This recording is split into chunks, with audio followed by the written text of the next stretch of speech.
Welcome to Pelicans Report. I'm Rachel Whittaker, in for Jimmy Smith. The Pelicans got Anthony Davis back Tuesday in their win over Utah.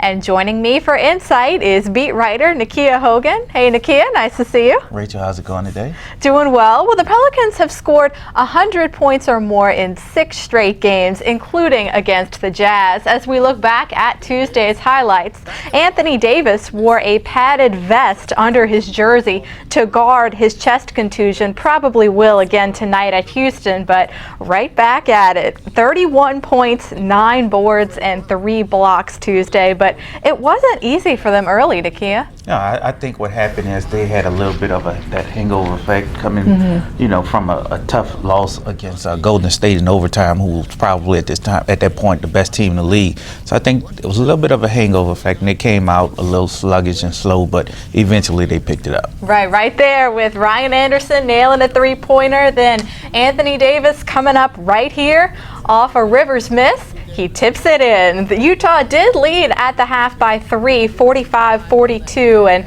after the break, Cantor right away for Utah in the paint gets it going, but 6.5 to go in the third. Right now, Tyreke Evans to Davis for the jumper, and they are creeping closer, down just 3. The Jazz led 89-78 through 3 quarters. The crowd not too pleased there when Exum gets the putback, but how did it all change in the fourth quarter, Nakia? I think what happened is that the Pelicans decided that they were going to have to play defense, and I think they knew that they were the better team. They just had to come out and play with a type of determination and execution that they needed to win the game. I think that's what we saw. We saw guys like Tyreke Evans take over. We saw Ryan Anderson hit some threes, and we saw Anthony Davis, play on both ends. He came up with some big blocks, some big dunks, and it was good to see him back in the lineup. Right, Tyreke Evans had 9 of his 19 points in that final frame.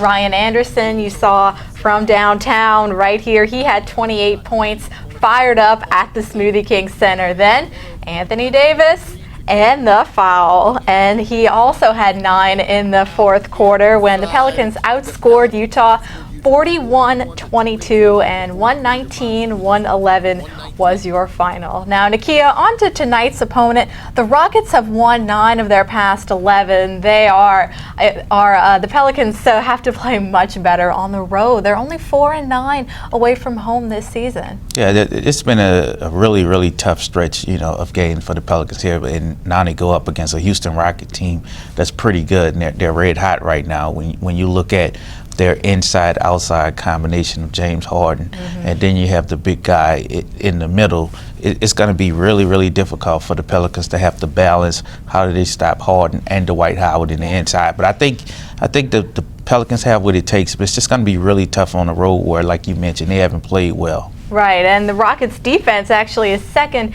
in the NBA, so this is going to be a really big test for the Pelicans, and Monty Williams said so on Wednesday. I think we have high-level offensive guys who have the ability to defend. When we defend, we score in bunches, and it happens really quickly. I don't want to make assessments about why we're scoring. I'm just glad that we are. Now we got to, do a better job of having more defensive outputs like we had in the fourth quarter last night. Well, it won't be easy to get 100 points against the Rockets coming up tonight, 7:30. And Nakia, thanks a lot. Good stuff today, as always. Thanks. And we'll be back on December 30th, everybody. So have a Merry Christmas.